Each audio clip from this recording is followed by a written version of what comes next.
Hi guys, I'm sorry I couldn't be with you today. It's the last day that we're going to be together in 2021 and our last day of pure math. So um, I have to have a procedure done, a medical procedure. Unfortunately, the doctor said that it's not life threatening. So um, we're going to see, you'll probably see me next year.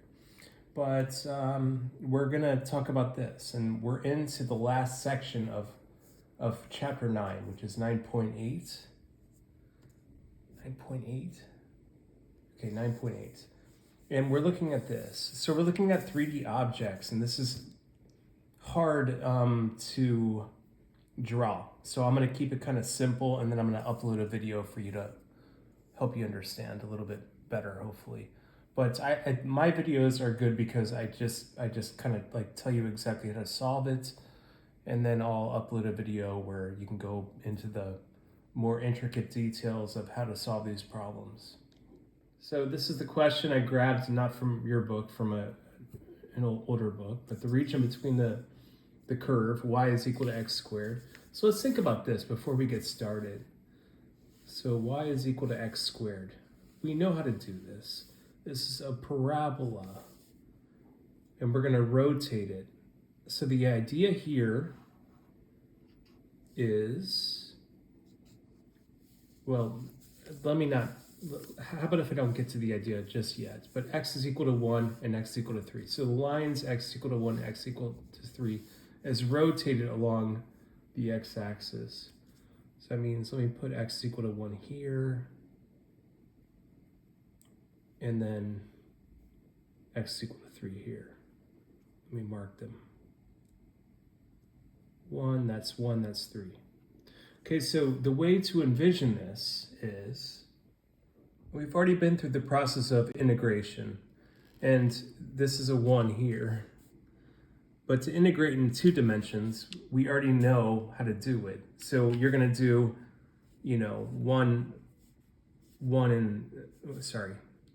3 and 1, and then x squared dx, right? You can do that in 2 dimensions. Now we're doing it in 3 dimensions. So we're rotating it around the x-axis. So that's a little bit more sophisticated. So we're gonna look at that in this video. You might be thinking, why squared? And the reason is because we're rotating it about the x-axis. So we're looking at the radius, and the radius, how do I say this? Okay, so what we're doing is we're cutting this. This is what integration does. We cut it into tiny, infinite particles. We reach a summation of a certain amount. And y squared is because we're rotating it about the x-axis, so we have to find out where on the y-axis this takes place. So we're rotating this section where we're cutting the parabola, and we're trying to determine this. So pi r squared, y is the radius of where this is being rotated. So you know that the formula to find the area of a circle is pi r squared is equal to area. So here we go. We're just using y this time.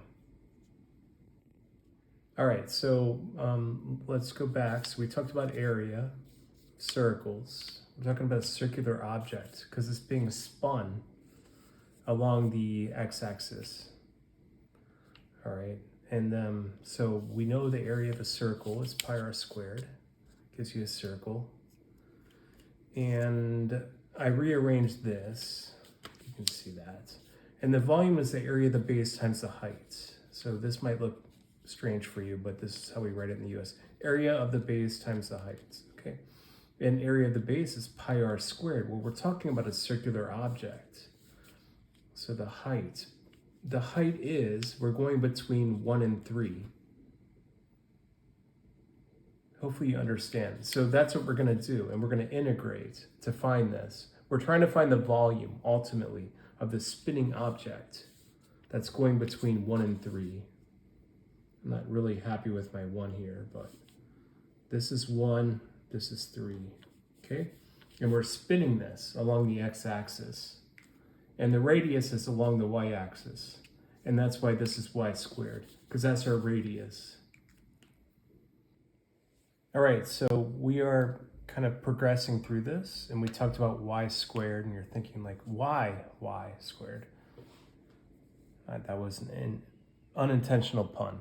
But because the radius is the y-axis, and we're integrating it, so it's gonna be infinitely many like slivers if you cut this, and it's infinitely many, and that's why integration is such a powerful tool, is because you can determine what your radius is by integrating. So we're going to integrate it, and I use blue just to kind of separate it from what we did before. Pi r squared h, okay, that's fine, and that's going to find the volume of this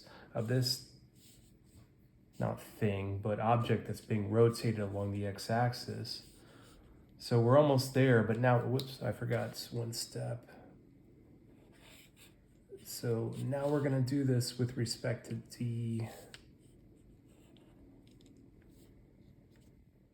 dx. And the reason why the height disappeared is because we're integrating it between 3 and 1.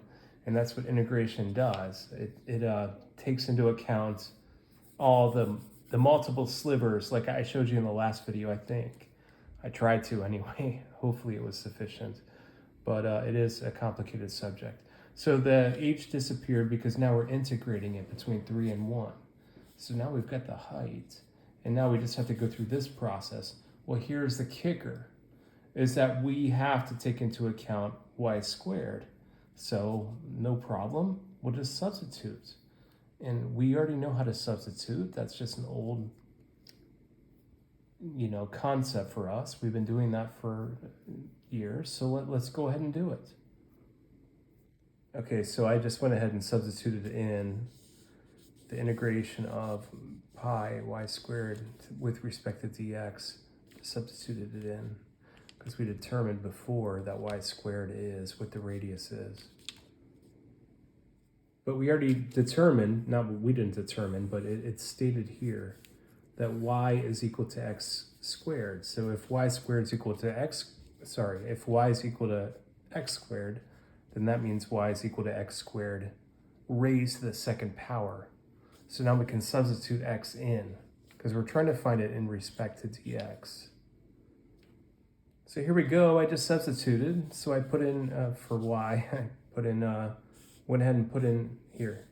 I put in x squared in for y, and I raised it to the second power. All right, so we're almost there. And I know this has been a long problem, but we can go ahead and pi is a constant, so we can move that outside of the integration. We know that rule. By the way, here I multiplied. I used the product rule there, not the product rule, the power rule rather.